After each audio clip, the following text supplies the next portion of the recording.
বিশ্বের দ্বিতীয় বৃহত্তম অপরিশোধিত ইস্পাত উৎপাদনকারী দেশ হওয়া সত্ত্বেও সাম্প্রতিক বছরগুলিতে ভারতের দেশীয় ইস্পাত শিল্প গভীর সংকটের মুখে পড়েছে। আর এর প্রধান কারণ চীন থেকে বিপুল পরিমাণে সস্তার ইস্পাত আমদানির লাগাতার বৃদ্ধি।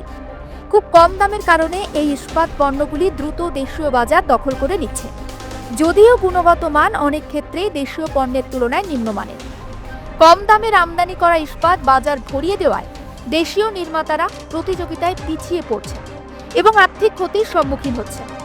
সব মিলিয়ে ঘরোয়া অর্থনীতির ওপর এর নেতিবাচক প্রভাব ক্রমশ স্পষ্ট হয়ে উঠেছিল। এই পরিস্থিতিতে দেশীয় শিল্পকে সুরক্ষা দিতে একটি অভ্যন্তরীণ সিদ্ধান্ত নেওয়া হয়েছে। 30শে ডিসেম্বর নয়াদিল্লি ইস্পাতের কয়েকটি নির্দিষ্ট পণ্যের আমদানিতে 3 বছরের জন্য শুল্ক আরোপের ঘোষণা করেছে।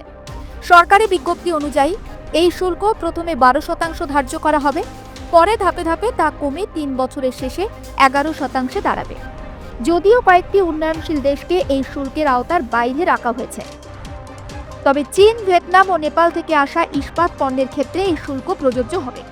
তবে স্টেনলেস স্টিলের মতো বিশেষ ধরনের ইস্পাত পণ্য এই সিদ্ধান্তের বাইরে রাখা হয়েছে। কেন্দ্রীয় সরকার বারবার স্পষ্ট করেছে, সস্তা আমদানি এবং নিম্নমানের বিদেশি পণ্যের কারণে কোনোভাবেই দেশীয় ইস্পাত শিল্পকে ক্ষতিগ্রস্ত হতে দেবে না। এই সিদ্ধান্তের নেপথ্যে রয়েছে ডিজিটিআর এর সুপারিশ।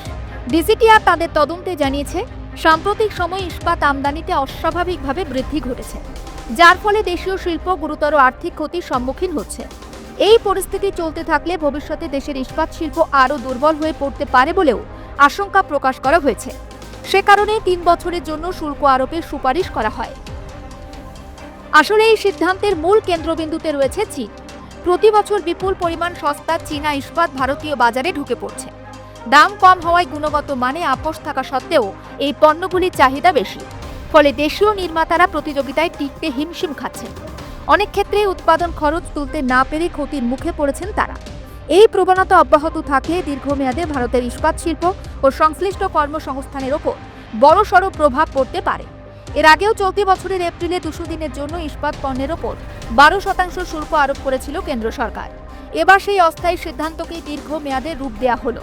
এর আগে দক্ষিণ কোরিয়া ও ভিয়েতনামের মতো দেশও নিজেদের দেশীয় ইস্পাত শিল্পকে রক্ষা করতে একই ধরনের সুরক্ষামূলক ব্যবস্থা গ্রহণ করেছিল। America president Donald Trump Bharat সহ একাধিক দেশের পণ্যে চড়া শুল্ক আরোপ করেছেন। তারপরে চীনের ইস্পাতের পণ্যের রপ্তানি বেশ কিছুটা বেড়েছে।